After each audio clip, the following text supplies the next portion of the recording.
Laberinto argentino. Un personaje central, un invitado y un libro.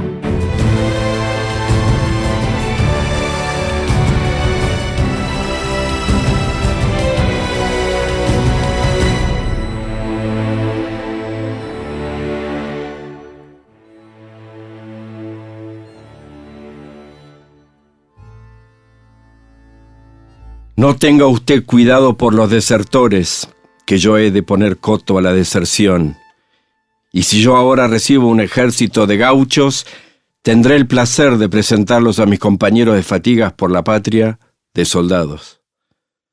El ejercicio de cañón que mandé hacer a las 2 horas de haber recibido los pliegos sirvió de salva, habiendo anunciado antes el motivo con 4 palabras que dije al ejército, que finalizó con un ¡Viva la patria! ¡Viva el rey! ¡Viva la excelentísima Junta!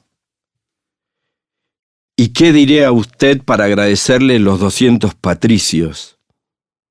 Con este socorro ya no hay nada que temer, créamelo usted, amigo mío.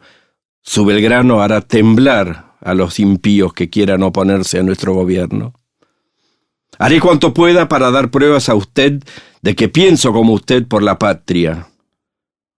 No quedará ni un fusil ni un hombre malo en la provincia del Paraguay, y ni dude usted que mi rapidez será como la de un rayo. Basta, mi amado Moreno, desde las 4 de la mañana estoy trabajando y ya no puedo conmigo.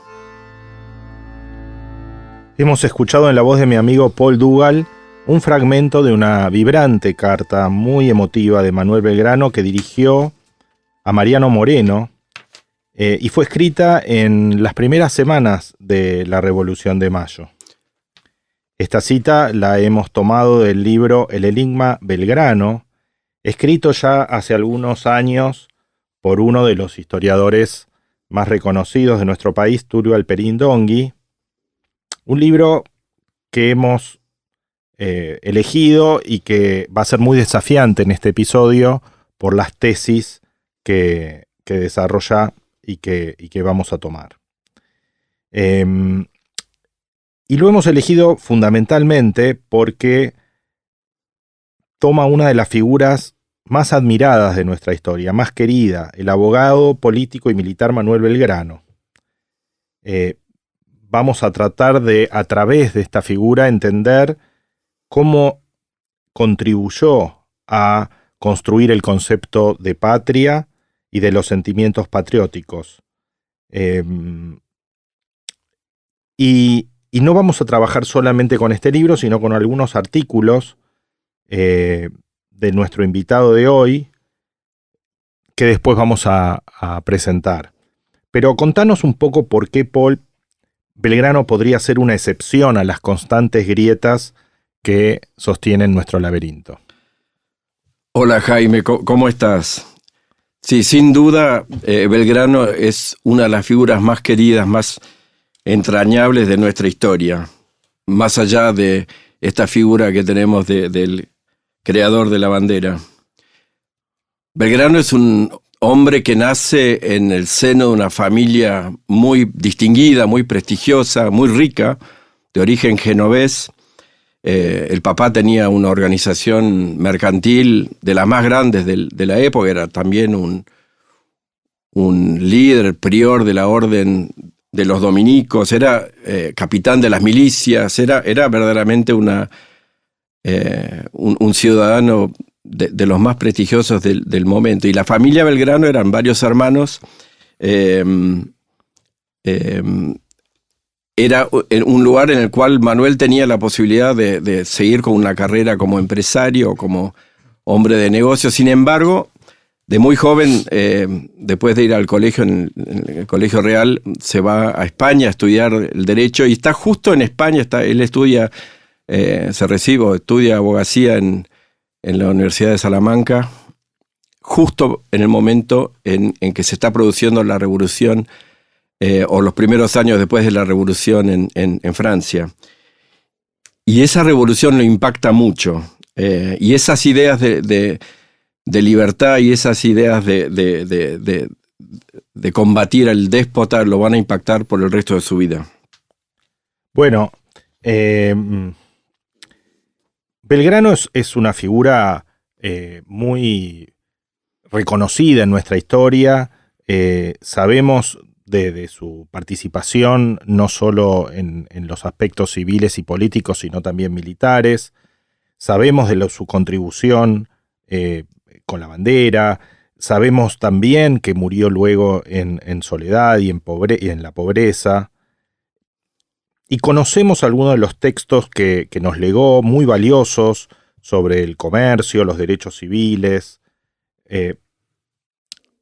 Pero, ¿qué más sabemos de Belgrano? ¿Por qué es un enigma Belgrano? Eso es lo que vamos a tratar de dilucidar en este episodio. Sí, Halperin lo presenta a Belgrano casi como un hombre iluso, con esta que inclusive que fracasa en su intento de hacer la revolución. Pero nosotros en este programa nos preguntamos con Jaime, ¿qué es de un revolucionario que no tiene ilusión? Justamente en esa ilusión de Belgrano, del Belgrano joven, está la pasión, está la energía y está eso que lo hace justamente un hombre vibrante y protagonista y el que pone el germen, la semilla para lo que va a ser la patria como la conocemos hoy. Sí, digamos que de Belgrano sabemos mucho, ha habido mucho escrito sobre él. El general Paz le dedicó muchas páginas en su autobiografía, o sea que era muy reciente, muy cercano su conocimiento de Belgrano, lo había conocido personalmente. Bartolomé Mitre lo rescata en una obra biográfica monumental y fundadora de nuestra historiografía. Y hasta digamos, este libro que hemos compartido, El Enigma Belgrano, siempre hemos encontrado un consenso generalizado de colocar a Belgrano en el panteón de nuestros grandes próceres sin ningún tipo de disenso. Sin embargo, Halperin Dongi se permite decir con cierto sentido, bueno, Belgrano es un hombre con muchos fracasos militares, muchas de sus ideas no lograron cristalizarse, su búsqueda de una organización política a través de una monarquía constitucional, es alejado de los centros de decisión. ¿Por qué, en relación a otras figuras que han sido tan controvertidas, con menos sombras en su trayectoria, sobre Belgrano no hay ninguna? Bueno, eso, James, es lo que vamos a conversar hoy.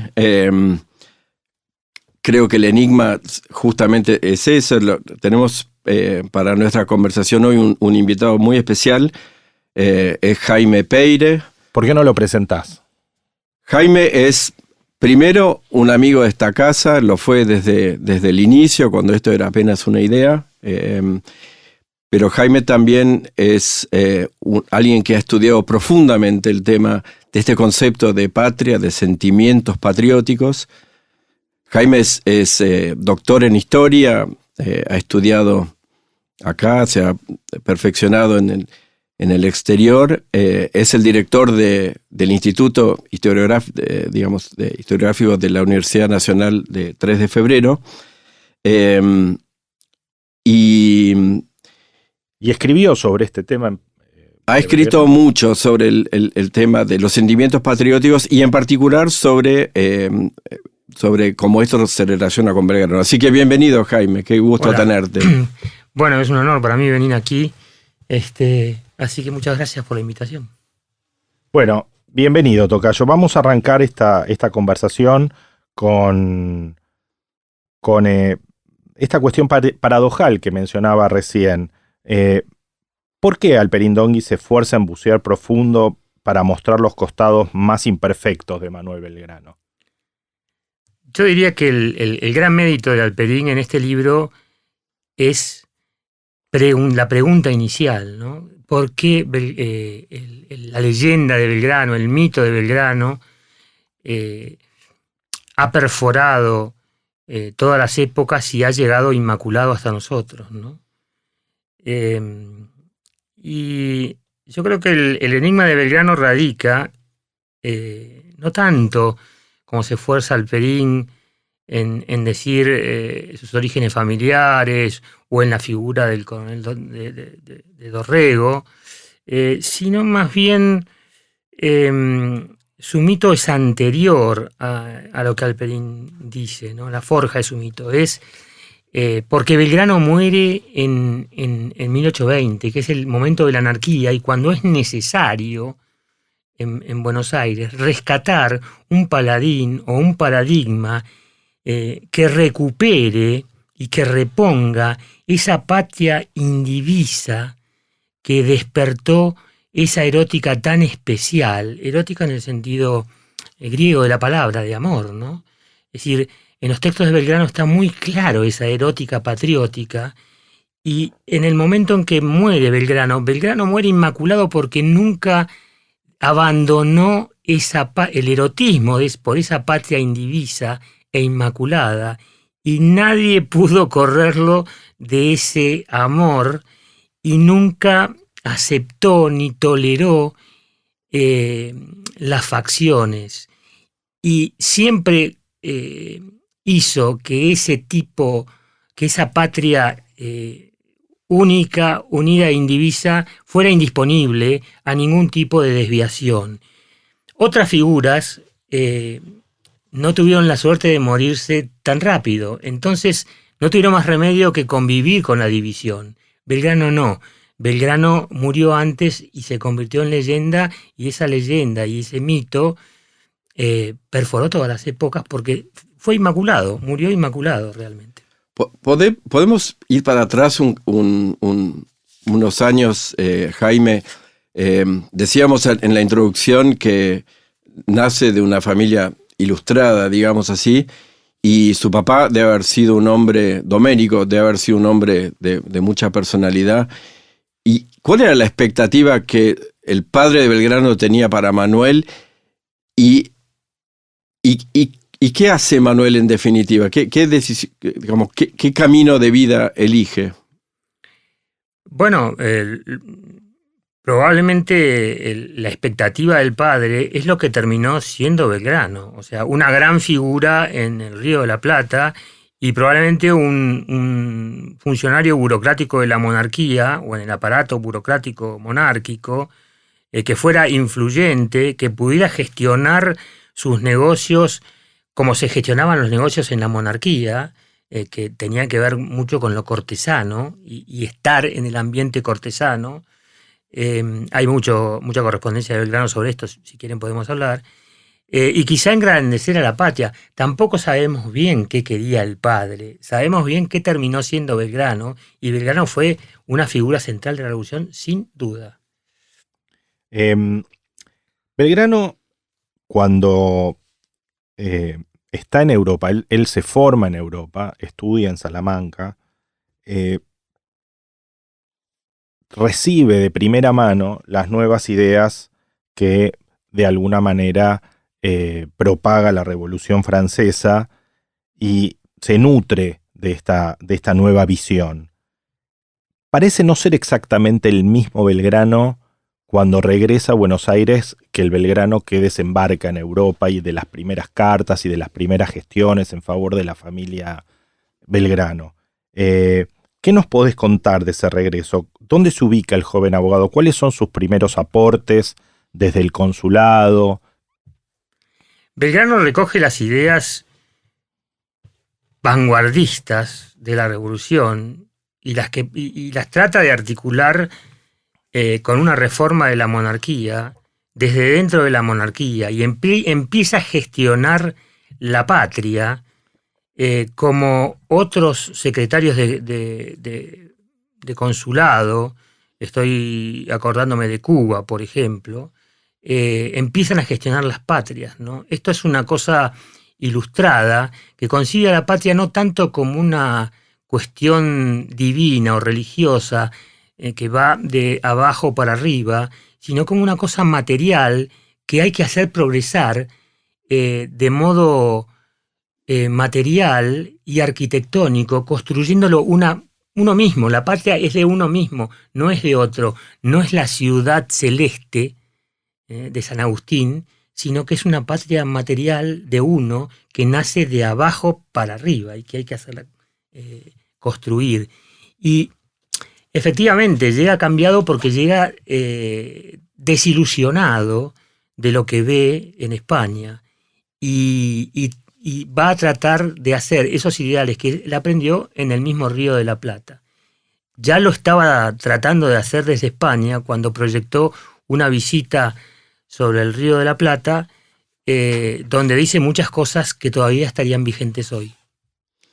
No, es extraordinaria la visión. Vos, Jaime, hablás de una mirada arquitectónica de Belgrano, ¿no? Un visionario, pero que un visionario con los building blocks, ¿no? Con los ladrillos para construir esta patria. Y en este artículo, en este paper que escribiste sobre Belgrano contra la opresión, hablas de cómo si uno tomara las memorias de Belgrano que él publica año a año entre fines del siglo XVIII hasta poco antes de la Revolución, uno encontraría allí casi un plan de estadista, un programa. Un programa, sí. Y que tiene que ver, pero es extraordinario, digamos, tiene que ver primero con la educación, tiene que ver con el desarrollo del campo o de la agricultura, tiene que ver con las manufacturas, y tiene que ver con el comercio y con los negocios. Era realmente... Hoy son conceptos que parecen prosaicos y parecen... cliché, pero en aquel momento vivíamos en una especie de monopolio opresivo, y esta era la visión que él estaba teniendo todavía previo a la Revolución. Sí, él propone una visita sobre todas las provincias del virreinato, donde propone ver qué materias primas hay y qué industrias se pueden fomentar para beneficiar esas materias primas en cada provincia, porque si no, dice, nos las devuelven del exterior triplicado el precio. O sea, él estaba viendo ya cosas que nos siguen pasando y que después todas las generaciones discutieron y ninguna acabó de resolver, digamos. Él ya lo tenía como un programa. Claro que esa visita se la prohibieron, ¿no? Por supuesto, pero él ya tenía esa visión arquitectónica de construir una patria que después de Mayo ya empezó a ser una patria libre e independiente, en el sentido de que la palabra independiente en ese momento significa autónoma, no significa independiente como lo entendemos nosotros. Es muy interesante esto último que decís, porque Belgrano creía profundamente en la monarquía como régimen de gobierno. Y él decía que la patria debía tener la legitimidad y encontrarla en un rey. Esto no quiere decir que él siguiera pensando en un territorio sometido a la soberanía española. Él tenía una visión distinta. ¿Por qué no nos contás un poco qué es lo que él pensaba? ¿Por qué él creía que la monarquía era una vía de gobierno interesante, importante o quizá exclusiva para estas tierras? Bueno, eso es una cosa que recorre toda la trayectoria de Belgrano, pero vamos a centrar la respuesta para hacerlo más inteligible, en el momento de la Revolución hasta 1815, ¿no? Donde hay una gran incertidumbre, y ante la gran incertidumbre la palabra es la legitimidad. ¿Quién tiene la legitimidad del poder para que la gente le obedezca? ¿Quién tiene la autoridad? La autoridad, se entiende, la autoridad legítima. El poder es el poder, pero la autoridad es el poder legítimo, que la gente reconoce por sí mismo, que puede movilizar a la gente, que la gente obedece. Entonces, cuando el rey es central y no está, ¿quién tiene la legitimidad? Eso es. Y la legitimidad la tienen las monarquías. Y eso viene de antes. Y Belgrano lo defiende siempre. Cuando termina con Carlota, después de un breve lapso, empieza con el Inca, ¿no? Y no lo van a sacar de ahí. Entonces, eso es una pata de la respuesta a tu pregunta. Y la otra pata sería la educación, con la cual hay que formar a la gente para que, obedeciendo a esa autoridad legítima, construya ese ente político que se está construyendo. Sí, él creía en la legitimidad y también en la estabilidad del poder en una monarquía, ¿no? Que podía significar una vía, una forma de anclaje, claro, en una estructura sólida sobre la cual las... Más que régimen de gobierno, es como un sistema donde anclas la soberanía, en definitiva, la legitimidad, para poder... construir lo que fuera. Claro. Construir lo que... Eso se ve muy claro en las negociaciones de él con Paraguay, por ejemplo, ¿no? Pero hablemos de eso, sí. Jaime. Ahora tengo los dos Jaimes. Podemos numerar. Jaime, la revolución largó. Estamos ya en junio, digamos así, julio de 1810. Vamos a ponerle ruedas a la revolución, o caballos por lo menos. Y Belgrano se convierte rápidamente en él, o uno de los voceros de la revolución. Lo mandan a Castelli al Alto Perú, a su primo. Y Belgrano va a ir a una de las que había sido provincias del virreinato, que es el Paraguay. Y en ese camino, él va a, entre comillas, liberar al Paraguay de la opresión. Y él escribe una proclama en la orilla prácticamente del Paraná, está a punto de cruzar el Paraná, para sumar a los paraguayos como parte de esta experiencia nueva, y hace esta proclama que es muy importante en los conceptos de patria. ¿A quién le está hablando, Jaime, cuando él dice, venimos acá para romper las cadenas y sacarlos de la sumisión y convertirlos en ciudad? ¿A quién le está hablando? ¿A Velasco, al gobernador paraguayo? ¿Le está hablando al rey? ¿Quién es acá el tirano? Y el tirano son los mandones.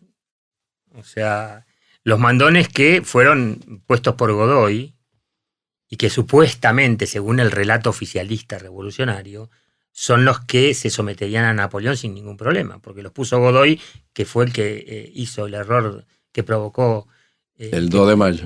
Claro, la caída de España en manos de Napoleón y por lo tanto también de América. Teóricamente, si siguen mandando esos mandones que no tienen legitimidad ninguna, porque la legitimidad retrovierte sobre los pueblos. Entonces, le está hablando a la élite, probablemente, a la élite paraguaya y a la gente que en realidad habría que convertir en ciudadanos, porque todo esto está en movimiento y Belgrano es consciente de que no hay mucho, que hay que trabajarlo esto. Entonces empieza con una proclama, igual que Castelli en el Alto Perú, sí, ¿no es cierto? Y entonces lo que Belgrano va a tratar de hacer es de desactivar el problema Paraguay. Como es derrotado en el Paraguay, entonces lo que él trata, hay muchos frentes en la revolución, por eso nadie quiere hacer la revolución en contra de España e independizarse de España, porque son muchos frentes, Chile, el Alto Perú, Brasil, la banda oriental, no se pueden todos los frentes, Paraguay, no se pueden todos los frentes al mismo tiempo. Entonces, si Paraguay no lo puedo auxiliar, entre comillas, entonces hay que cerrarlo como problema. Y es lo que hace. Y lo hace, bueno, no se sabe exactamente cuál es el resultado, pero sí hay mucha correspondencia de él con un lugarteniente, al parecer importante, el Paraguay, que se llama Cabañas, donde él teje una federación con Paraguay, ¿no? De nuevo, bastante visionario, Claro, muy en su visionario, concepción. muy visionario. Y entonces eso, por una parte, Paraguay se comprometería a no interferir en el proceso revolucionario rioplatense y por otra parte deja abierta la posibilidad de una federación. Bueno, es una gestión bastante interesante.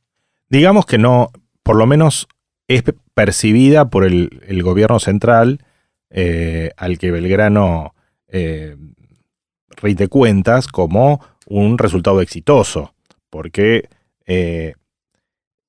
Belgrano sigue siendo un personaje vital para la revolución después de su regreso, al punto tal que se le entrega el mando del Ejército del Norte, que era muy importante, después de un fracaso tremendo como fue la derrota de Huaki, o llamada el desastre de Huaki, Desaguadero. en donde la revolución corre un serio riesgo frente al ejército realista que comandaba Tristán. Entonces lo mandan a Belgrano a tratar de reorganizar ese ejército y de alguna manera disipar ese riesgo de ese frente que tenían en el norte.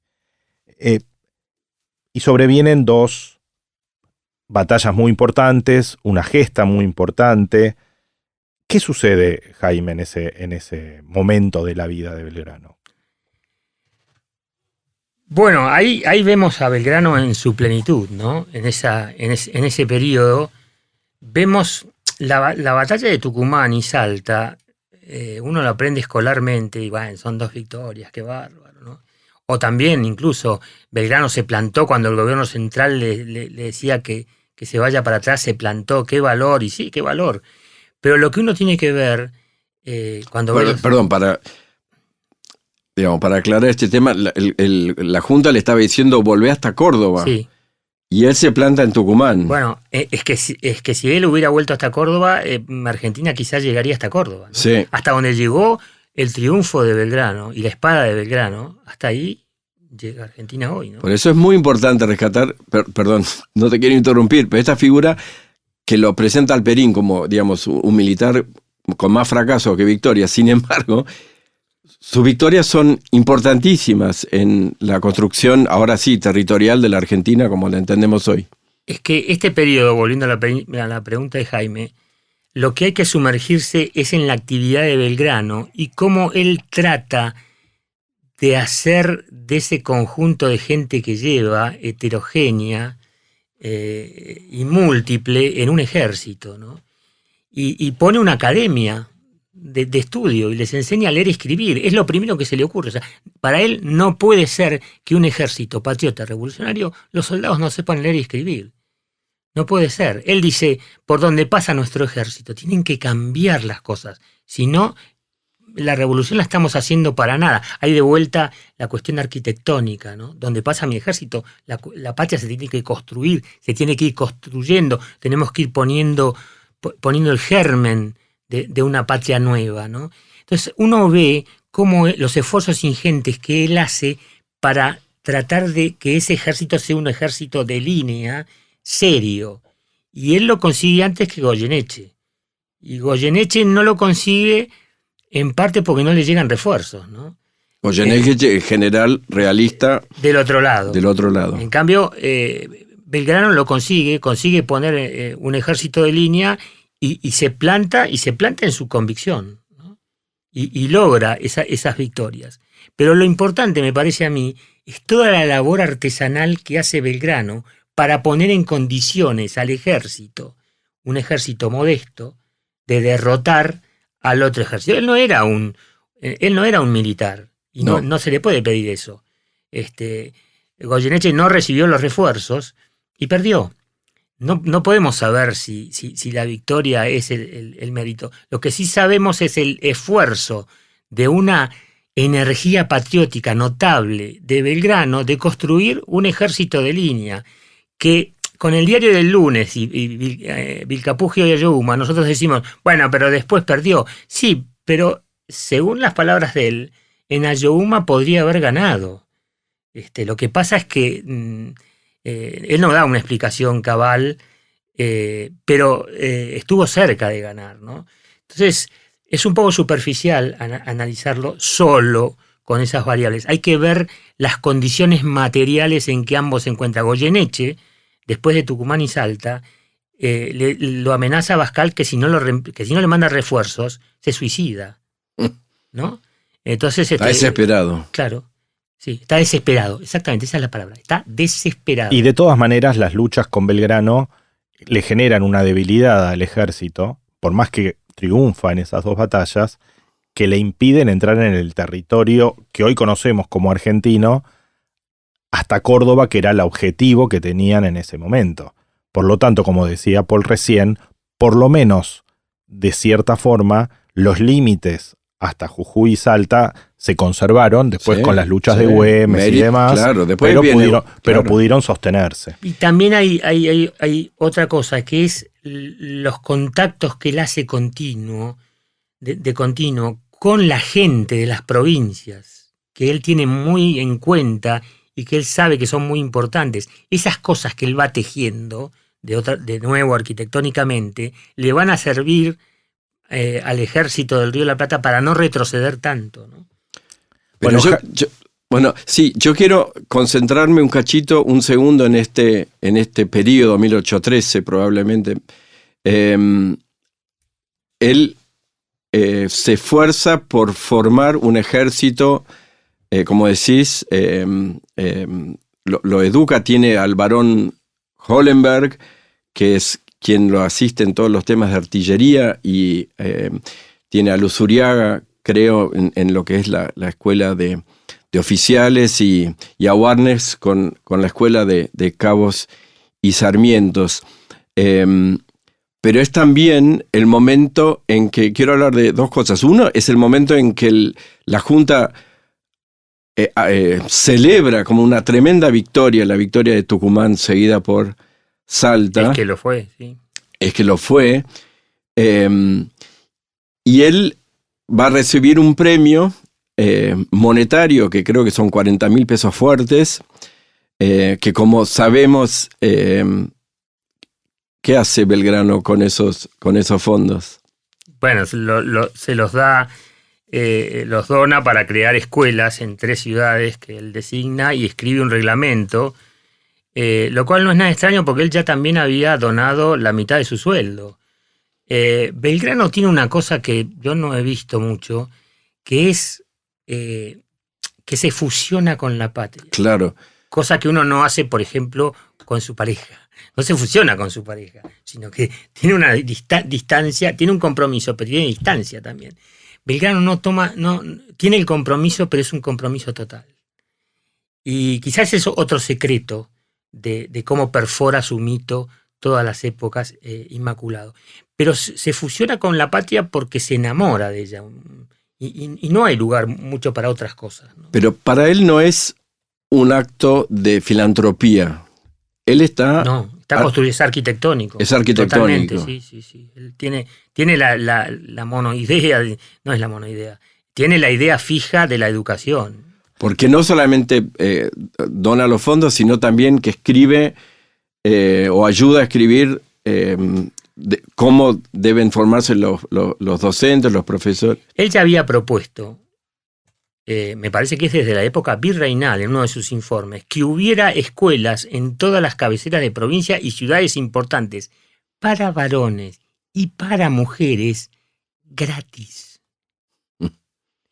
Mucho antes. Con lo cual no asombra esto. Lo que hay que ver es esto anterior, ¿no? Que es virreinal. Entonces... Que se lo vetan. Sí. Se lo vetan porque no... Lo cajonean, lo cajonean.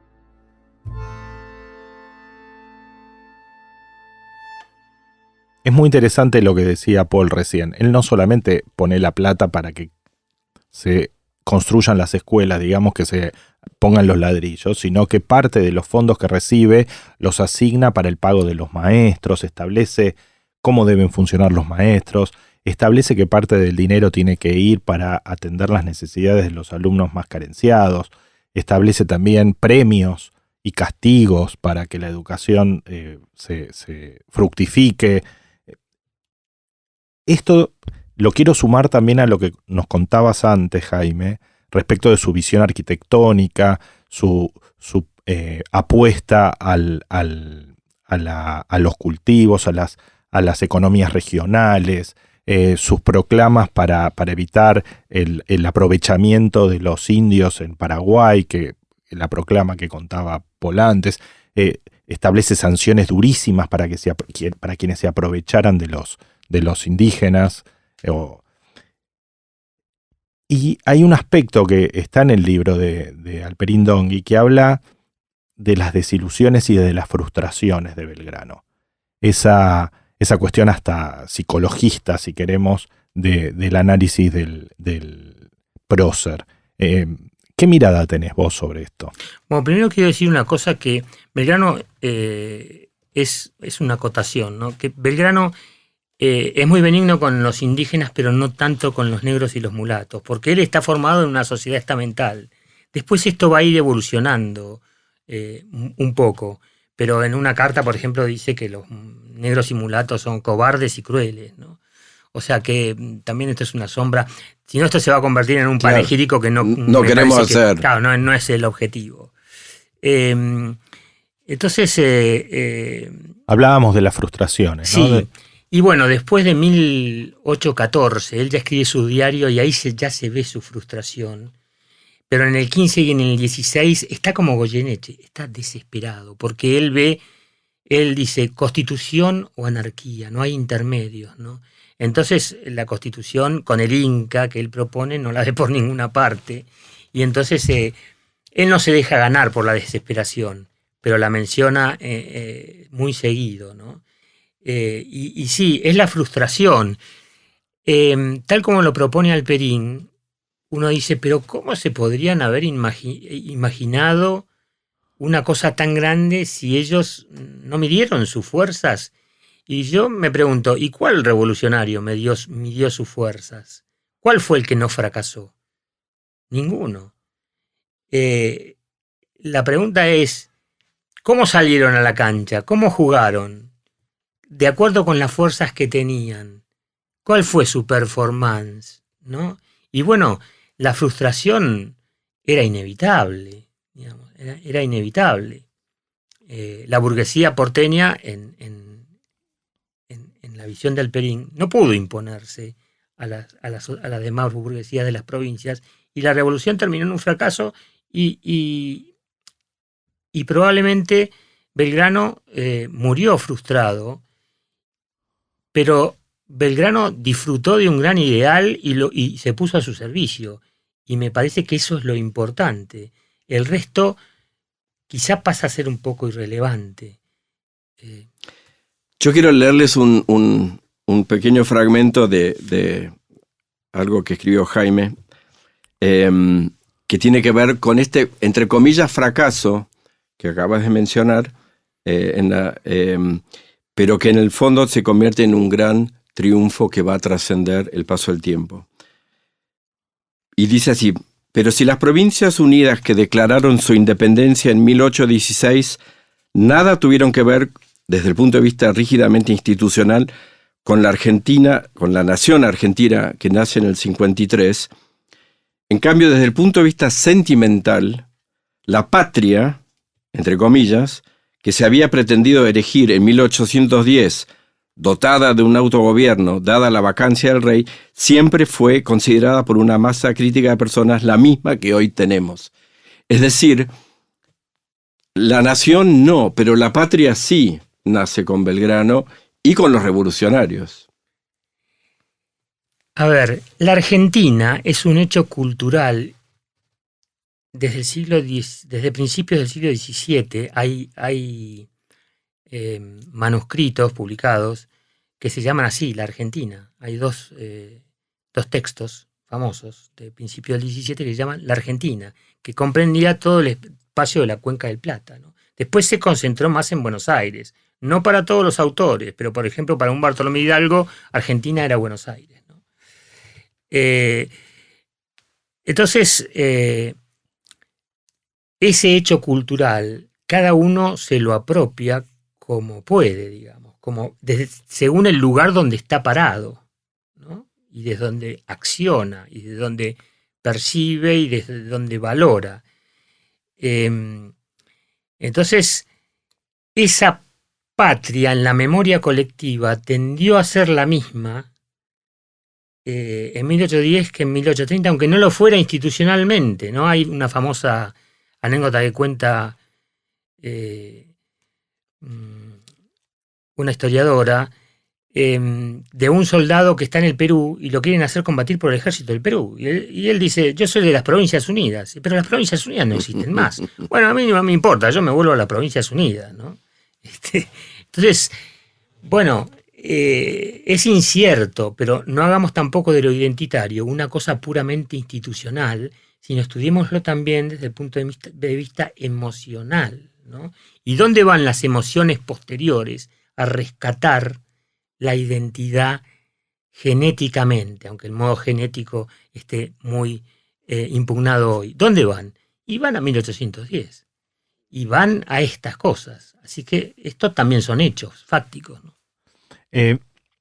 Hay una anécdota, un episodio relevante a mi criterio para el Perindongui. No lo sé para vos, Jaime, ahora no los vas a decir, pero el Perindongui lo rescata de dos fuentes diversas que tiene que ver con una sesión que se hace en la Academia de Jefes que había instaurado San Martín para el Ejército del Norte, en donde estaban todos sus oficiales, entre ellos Belgrano, y Manuel Dorrego, que era subordinado de Belgrano.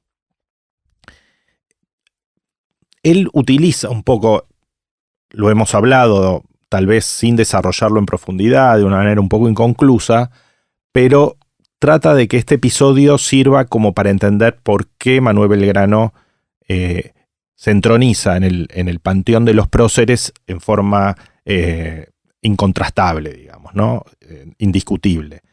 Contanos un poco cómo fue este episodio y por qué se le da esta trascendencia. Sí, es un episodio conocido en el chismerío historiográfico de que Belgrano da una orden y parece que Belgrano tenía voz de pito, vamos a decirlo así, y Dorrego se rió. Entonces San Martín lo echó. Lo echó del ejército. ¿A Dorrego? Sí, a Dorrego. Pero esa anécdota que Alperín selecciona como para poner a Dorrego como el secreto del enigma de Belgrano, en realidad obtura toda la correspondencia en la cual Belgrano se dedica a hablar bien de Dorrego y a decir que es el único oficial que tiene formado y a darles cosas, incluso se lo dice a San Martín en varias cartas, y le da encargos claves a Dorrego. Después, en alguna carta posterior, pareciera que hay un distanciamiento entre ellos, ¿no es cierto? Entre Belgrano y Dorrego. Sí, pero en muchas cartas, y con muchas estoy diciendo 20, 30 cartas, Belgrano se dedica a ensalzar a Dorrego. Claro.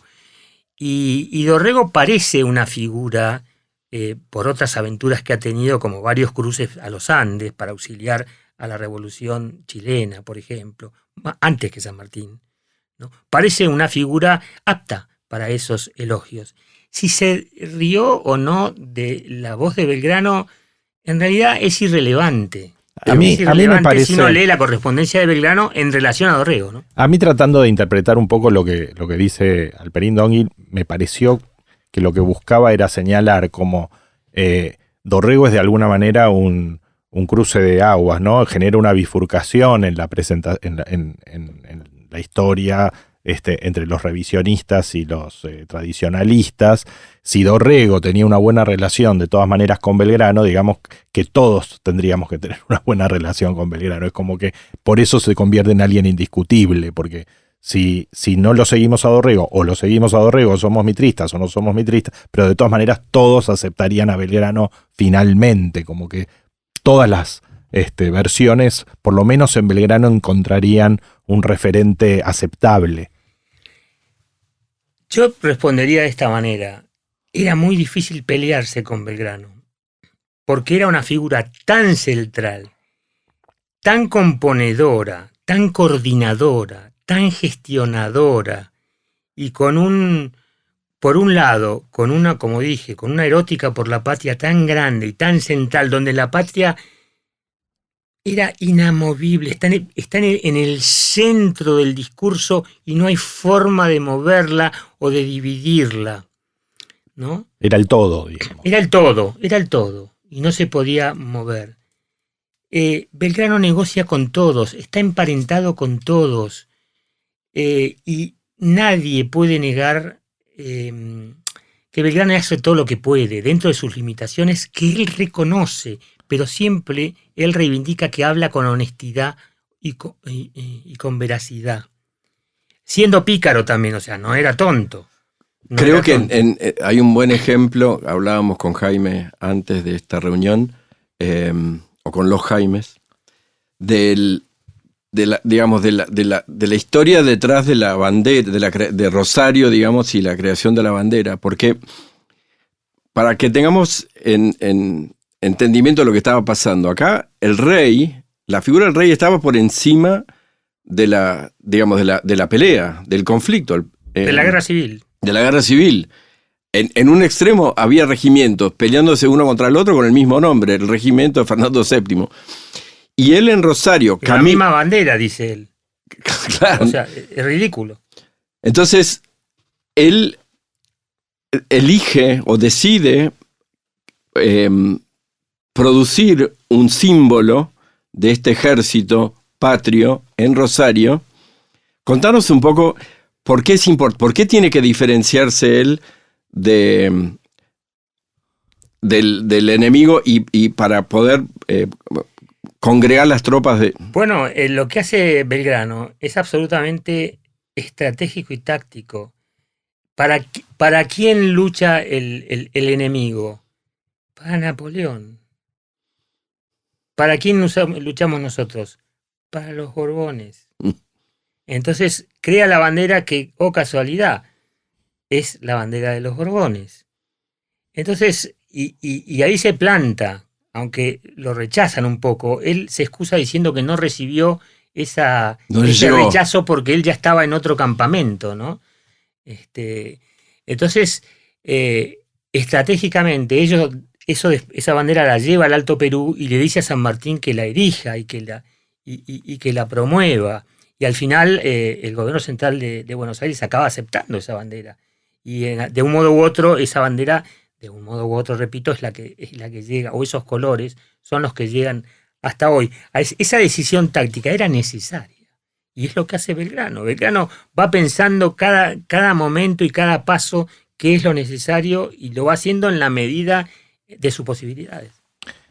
Bueno, estamos llegando al final de este tan interesante episodio, donde tantos temas han sido tratados y que nos enriquecen tanto, Jaime.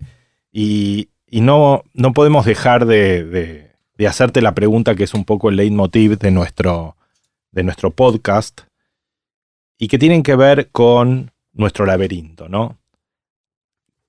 A tu criterio, ¿qué muros fueron construidos o destruidos en el actuar de Manuel Belgrano o alrededor de la construcción de su figura como líder indiscutido, como prócer de nuestra patria?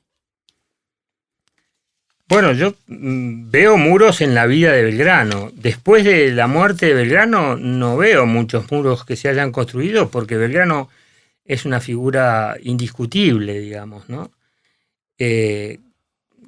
Obviamente, como ya mencioné el tema de los negros y esclavos, Él tenía también, supongo, su lado oscuro.